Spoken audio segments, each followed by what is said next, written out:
A pit bull lawsuit is a big controversy in Pawtucket.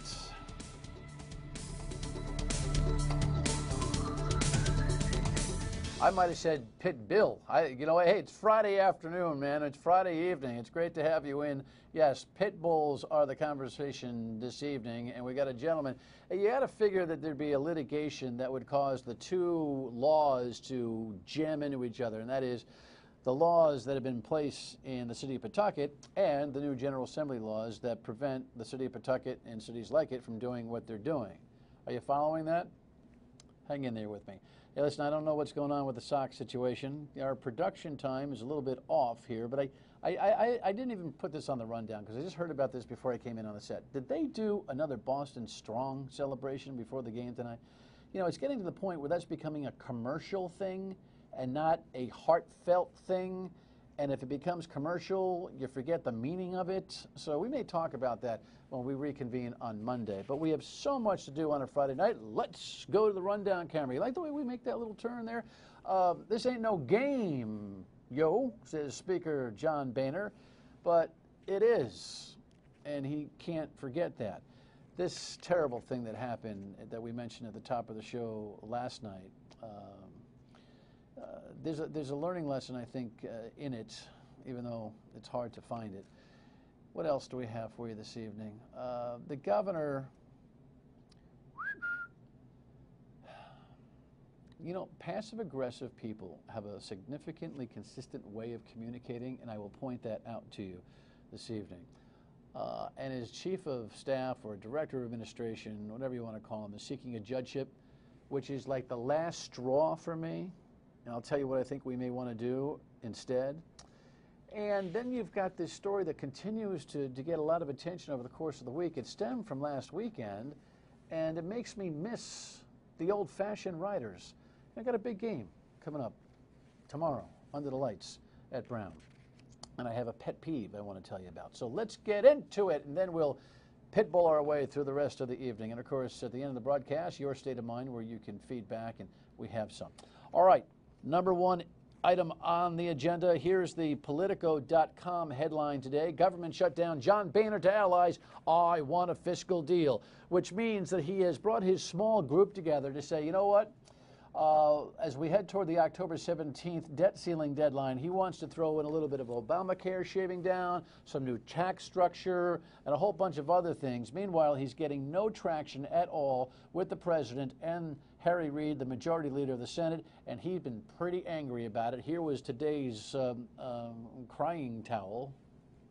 I was at the White House the other night and listened to the president some 20 times explain to me why he wasn't going to negotiate. Sat there and listened to the majority leader in the United States Senate describe to me that he's not going to talk until we surrender. And then this morning, I get the Wall Street Journal out, and it says, well, we don't care how long this lasts because we're winning. Now, this isn't some damn game. The American people don't want their government shut down, and neither do I. All we're asking for is to sit down and have a discussion and to bring fairness, reopen the government, and bring fairness to the American people under Obamacare. It's as simple as that. But it all has to begin with a simple discussion. You know, this guy's in a tough spot. He's got his conservative wing that's just killing him, and he's got the president and Harry Reid laughing at him. Now, there's nothing funny about this shutdown, and eventually they're going to blame all the bums, meaning the citizens are going to blame all the bums, you know, throw the bums out. But really, I've been telling you over and over again this week on the radio and on the television, this is the kind of thing that's got to be reconciled by a clean continuing resolution, reopen the government, take your loss and move forward. In America, it seems like we don't understand how to lose anymore. I understand that they tried to get this continuing resolution hooked up with an Obamacare defund. It didn't work. They called your bluff. You've got to stop. I've said it over and over this week. And crying about staring at the president and listening to him going to wave his finger, he's cocky. He's not a negotiator. You guys have got to think about 2014. That's the bad news. Here's the worst news. If you don't start thinking about 2014, you're going to get crushed in 2014 and will never be able to visit or revisit Obamacare. Now, this Capitol incident yesterday has nothing to do with any of this other than a randomness about the whole thing. You saw the news. The Washington Post has a headline, "Questions Linger Over a Woman's Motive in Chase." We might find out that she had just had some problems. Here's the latest that Fox put together on this just random and really terrible thing that happened yesterday afternoon. At one point, just outside the Capitol, police had the car surrounded with guns drawn. But the woman sped off again, leading police on yet another chase, followed quickly by gunshots. They had the car surrounded, and the car just kind of whipped around and made it past the barricades and drove off. We just heard the gunshots, pow, pow, pow, pow, and then a black Infiniti driving by, and then a whole bunch of cop cars, and then they were chasing him, and then we heard another pow, pow, pow, pow, like return fire, and then a huge boom, like a explosion. The woman, identified by the Associated Press as 34-year-old Miriam Carey, was eventually hit by gunfire and died from her wounds. Uninjured, a young child, perhaps 18 months old, who was with her in the car. A Secret Service officer was struck outside the White House, and a Capitol Hill police officer was in a vehicle she struck near the Capitol. Neither were seriously injured. This appears to be an isolated incident with this one vehicle involved. There's been coordination between all the agencies that I just mentioned, including the FBI. So both scenes are under control. Police in Stamford, Connecticut, including a bomb squad, would later surround and enter what was believed to be the woman's home. Her motive, though, remains a mystery. Well, the motive appears to be on, the following reports today. Well, I don't know about motive, but it seems like she had some kind of postpartum depression. And if that leads to some kind of psychosis, all of a sudden you start to hear voices and things are happening. Now, I'm not a doctor and I didn't stay at a Holiday Inn Express last night, but I will say this on an all serious basis. You got to reach out to people who are hurting. Postpartum depression is no laughing matter. It's a chemical imbalance, and it can be rectified through medication and through psychotherapy and all of that. In this country, we are too standoffish about other people's problems. Reach out and tell somebody. It was a commercial. It's also the way we ought to live our lives. She needed help. She didn't get any. Look what we have. God bless her. And that little one that was in the car. Oh, my heavens. All right. Providence Journal today.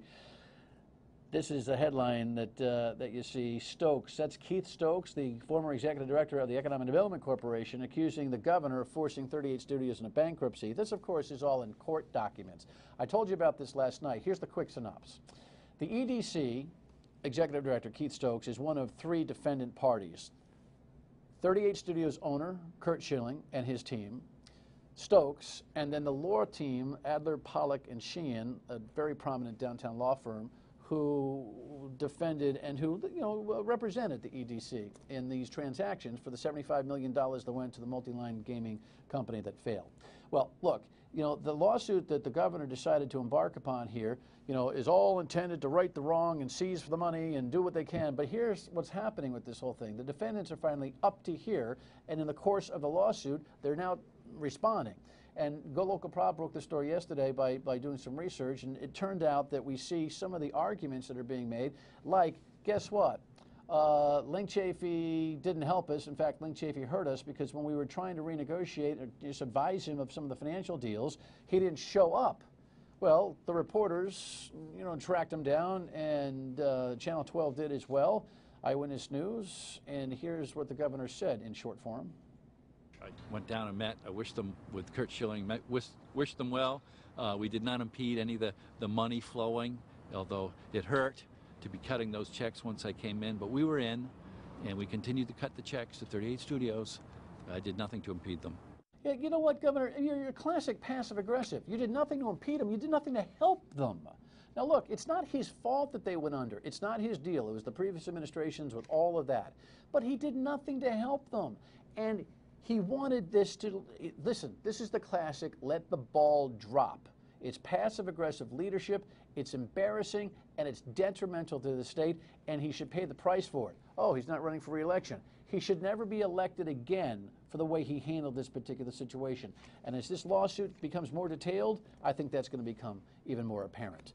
All right, there's a story that we've been following. Oh, by the way, Richard Leach is looking for a judgeship. Did you see this? This is the director of administration. All I can say about this is the guy who really runs, he's the puppeteer in the Chafee administration. Let me just say this. There's Richard. I've had some, we've had some battles. I have no agendas here. I'm just going to tell you as objectively as I possibly can. This guy has as much judicial disposition as I do belonging on the PGA Tour. And you know what? And have you seen my game lately? You don't want to. You know what I'm thinking? He might be the guy that finally sends us to electing judges, because I think the well is running a little bit dry for the talent if he's the next Superior Court judge. And he can come here and tell me while I'm all wet, and I'm sure he'll want to. I'll look forward to that. What else did I have on the agenda today? We've got a lot going on. The Harley riders, did you check this whole thing out? Last weekend on the West Side Highway, this mess occurred. The New York Post has got the headline, "Wife of a Biker Bash Victim, We're in Danger." Yeah, no kidding. They're driving an SUV on the West Side Highway, and these guys show up. And one of the guys got a head cam, a helmet cam or something. Look at these knuckleheads on the West Side Highway. They pin this guy down. He gets a little, and he gets upset, and he drives away. He knocks one over. Then they chase him, and they get him. There's an expert on OMGs, outlaw motorcycle gangs, that Fox News got a hold of. Here's what she had to say about it. They're going to take a specific protocol on the road. They have a rank and file on the road. They have usually a road captain. They're riding in a particular order. And when they police pull them over, all of them pull over together. So they're not taking over the road the way that these guys did. I mean, these guys were really committing a number of traffic violations while they're on the road. They're riding against traffic. They're riding on the sidewalk. You know, it was completely reckless and disorganized, and they did that on purpose. Once he hit me off my bike, I got angry and I chased after him. 2 minutes prior to that, this guy almost took my life from me. And I'm the aggressor because I smashed the window. Yeah, as a matter of fact, you are. You know what? It makes me miss the Harley riders. I'm fascinated by bikes. I don't have one. I like the old Harley riders, you know, with their wife or girlfriend on the back, who, you know, might drive in swarms, but who respect traffic and respect you. I like those guys. I don't like these guys. They're crazy. Tomorrow night, 6 o'clock. You're crazy if you have some free time. You don't go down to Brown to watch URI and Brown get after it for the Governor's Cup. This is a phenomenal college football atmosphere. I just have one pet peeve. Every year, whether it's the Governor Chafee, Governor Kacheri, Governor Almond, all these games I've seen, there's a lack of sportsmanship that happens here, and it's got to change. The losing team, would you please just take a knee and watch the governor give the winning team the cup? Do not walk off the field. Stay there. It makes the Governor's Cup even that more special, and it respects the office of the governor, regardless who the governor is. But enjoy the game. It'll be a great night under the lights. All right, to Pawtucket and a pit bull controversy. The story a gentleman has to tell and why he's suing the city. Boy, we covered a lot tonight. Be right back.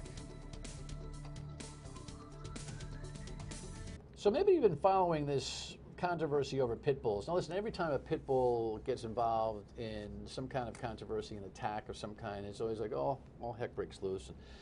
This time around, there's not a real attack, but there's a litigation, and it's interesting. I thought it was only a matter of time before it happened, and it's happened. Alex is here. He's from Pawtucket, and you're going to be a test case, it seems to me. I am. You look like you're happy about that. I am very happy. You are. Well, at least you got on the Dan Yorke Show. Yeah, if nothing else, you know.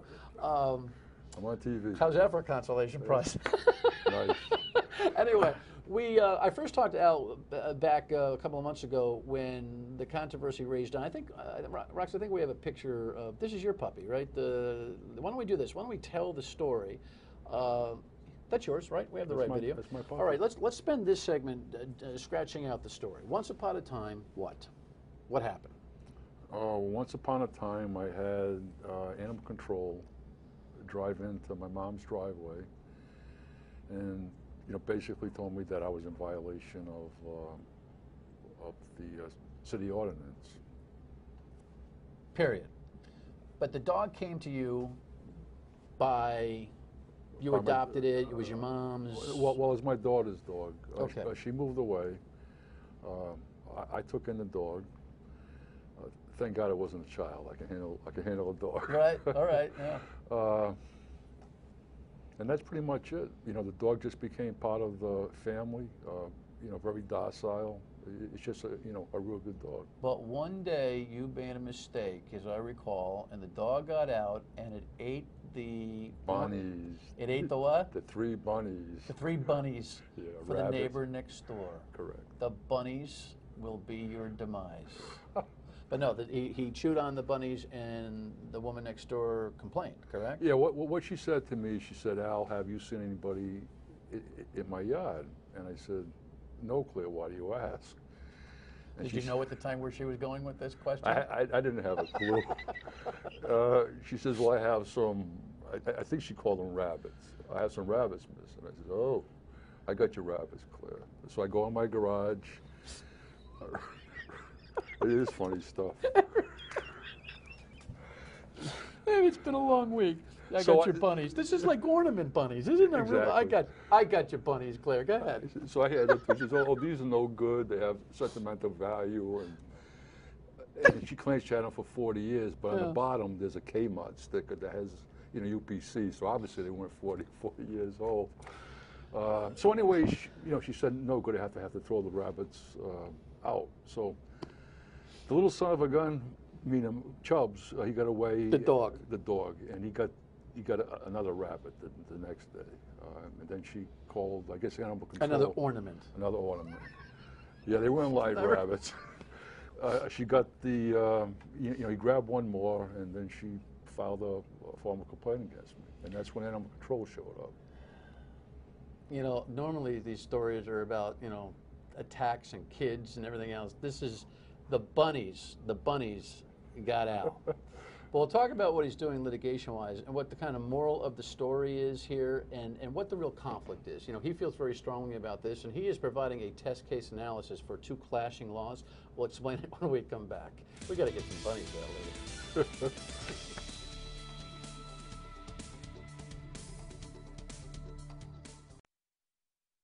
So if you missed the story on how Al got into this little situation with the pit bull, you'll have to check it either on the replay at 11:30 or online at foxprovidence.com. You are litigating against the city of Pawtucket. Correct. You're suing the city of Pawtucket. So after animal control came to you and said, "Listen, you got to get rid of the dog," what by the way is the status of their order to get rid of the dog that ate the fake rabbits at the woman next door's house? Well, I still have the dog. What they told me was, something like this, that they were going to give me a break. Tell me, what I had to do. But all the stuff I had to do, one was muzzle, one was insure the dog, one was post a sign. Well, they were going to let you keep the dog even though there's an ordinance against him. Well, at that point, right. Oh, so I didn't know. I didn't realize that. We'll have to talk to Mr. Holmes, the animal control officer there, eventually to talk about whether there's actually discretion in the law, where people can maybe live within the law with those kinds of. No, they say it's cut and dry that you cannot have, you cannot own a pit bull, a pit mix, but yet there are people that have been grandfathered. Okay. When the ordinance was first established, I believe. It was like 9, 10 years ago. You've been in Pawtucket your whole life? Correct. And how long, you've been at your residence your entire time or for a long time? Well, I grew up there, and my mom has developed Alzheimer's, so I'm, somewhat like, 1 of 3 caregivers, and and I live with her. All right, and the dog's part of your family. Now listen, listen, this is rough. I mean, here's what I think. I think that a city has a right to determine on its own its quality of life issues. And this was a democratic process in Pawtucket back in the mid-2000s, 2004-ish, when the vote came and the pit bulls were prohibited. And a lot of people think that a lot of bad owners have been prohibited from having their pit bulls run around. The General Assembly went ahead and passed a law that says cities like Pawtucket can't do what they're doing. So we've got a clashing couple of laws, a state law and a city law that are kind of at loggerheads, and your litigation is probably going to be the thing that works it all out one way or the other. Are you doing this because of the macro picture, or are you doing this because you just want to keep Chubbs? Well, no, it's the whole thing. I'm sure, 100% sure that, people that have been faced up against this, they probably had a lot of sleepless nights. I mean, it's tough to let go of, someone that has been part of your family. Meaning the dog. Yeah, meaning the dog. And I can't tell you how many people that have reached out to me saying, thank you for for trying to help us out. So people in the past has already gone through it. I don't want anybody in the future to have to deal with it. And I'm pretty confident. My attorney, Mark Morse, is confident, and so isn't the defenders of animals who came to my. How are you affording the lawsuit? How are you paying for it? Defenders of animals. Defenders of Animals is an organization that's helping to finance this? Yes. All right. Well, listen, as this thing comes down, in addition to some of the chuckles we've had here, it's a serious conversation, and it really is about property rights. It's about dog ownership rights. It's about whether a city has the right to determine its own quality of life, or whether the state has the right to tell the city it doesn't have it. And then, of course, you believe that nobody ought to be able to legislate what a law-abiding citizen can do with a law-abiding dog. Correct? Correct. If it wasn't for the rabbits, I wouldn't be sitting here. It's good to see you. Thanks for coming in. We'll have you back as this thing progresses. Okay. It'll be a saga. Okay. All right, man. Thanks. Your state of mind when we come back. Stay right there. Don't move.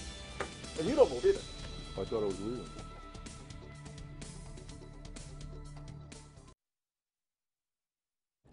Facebook inquiry on your state of mind from Peter. He writes, as a Navy veteran, I was just wondering why I've never seen anything on the news on how the government shutdown is impacting vets. News coverage hasn't seemed to tap on that issue at all. Why? Well, you know what? What you need to do, Peter, is you need to let the local news organizations, even me, know specifically what you're talking about. I think there's there's a lot of underneath the headline type of stuff that hasn't evolved out of this entire shutdown environment. And you can do that by emailing me even more detail at stateofmind@myRITV.com. You can call us and always leave a voicemail. Something tells me we're going to get some reaction to Al's challenge with Chubbs and the fake rabbits and the big picture on pit bulls. 228-1886, 228-1886. Whether it's the shutdown or whether it's the pit bulls, we always want your feedback. Thanks for a great week. We'll see you Monday night on myRITV at 7:30 on Dan Yorke State of Mind. Have a great weekend. Bye.